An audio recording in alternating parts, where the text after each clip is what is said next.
أسعد الله مساكم وأهلا بكم وحلقة 27/1/2014.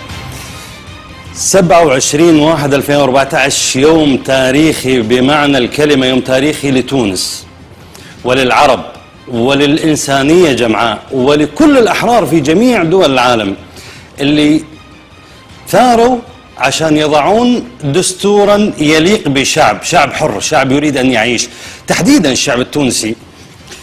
يعني خلينا نتكلم بصراحة، هم الأكثر ثقافة بين الشعوب العربية.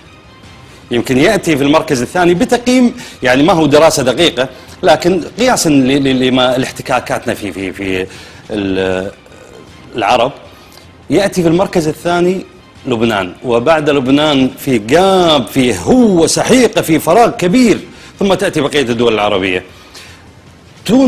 التونسيون متميزون في كل شيء، في الثقافة دائما وابدا الثقافة التونسية متميزة. لذلك الإنسان في تونس بدأ أول خطوات الإنسانية.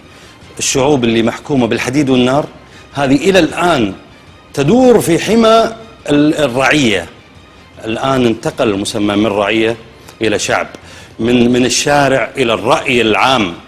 وضعوا اليوم دستورا يعني لا يليق بنا إلا أن نقف احتراما لهذا الدستور. أنا التهمته، قريته، والله كأن أنا أشعر أن الكويتيين، مو بس الكويتيين، الخليجيين والعرب جميعا فرحين بدستور تونس وبإقرار اليوم، بإصدار اليوم على نفس مستوى فرحة التونسيين.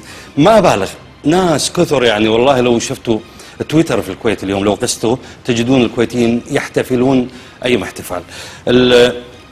الجميل في موضوع الدستور، بعد قليل إن شاء الله سنتحدث مع سعادة السفير التونسي في الكويت نور الدين الري. قبل أن نتحدث معه سنأخذ مقتطفات فيديو وصور معينة، لكن الملاحظ كلمة أن جمهورية تونس، الجمهورية التونسية مدنية واضحة. هنا التصفيق والاحترام والتبجيل لمن؟ للتيارات الإسلامية اللي ما زايدت، ما تكسبت، ما أصرت وحطت رجل قدام رجل وراء وقالت لا، يا أما تحطون المادة الفلانية عشان قواعدنا الشعبية أو لا. لا لا لا، قالوا الدولة تحترم الدين وترعاه، لكن الحرية موجودة والنظام مدني. احنا بنشوف الآن فيديو يمكن هو اليوم الأكثر انتشارا في اليوتيوب بين الناس، والأكثر تداولا في الواتساب وفي غير الواتساب. خلونا نشوف هالمقطع اللي يبرد القلب، خلونا نشوفه يا شباب.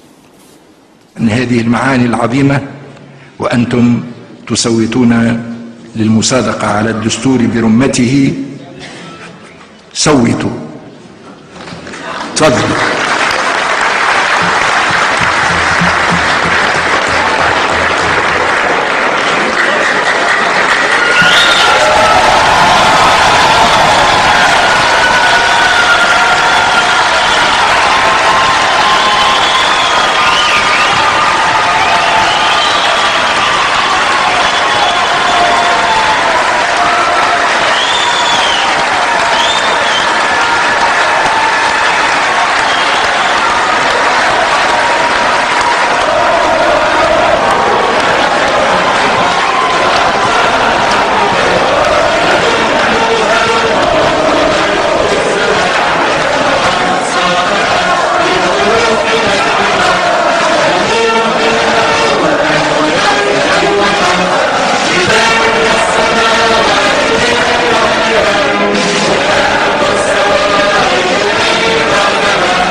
يوم تاريخي ولحظة تاريخية وإنجاز تاريخي سيدرس في الكتب، في كتب التاريخ. وقفنا احتراما للنشيد الوطني لهذا الشعب الحر، الشعب الذي بدأ مسيرة الديمقراطية في الوطن العربي. خلونا نكون واقعيين، الديمقراطيات العربية الموجودة حاليا هي مجرد صورة ليست مطبقة على أرض الواقع. التونسيون الآن يعلنون أنهم سيبدأون تطبيق الديمقراطية على أرض الواقع ويخطون أول خطواتهم. سكوا لي الصوت كنترول شباب.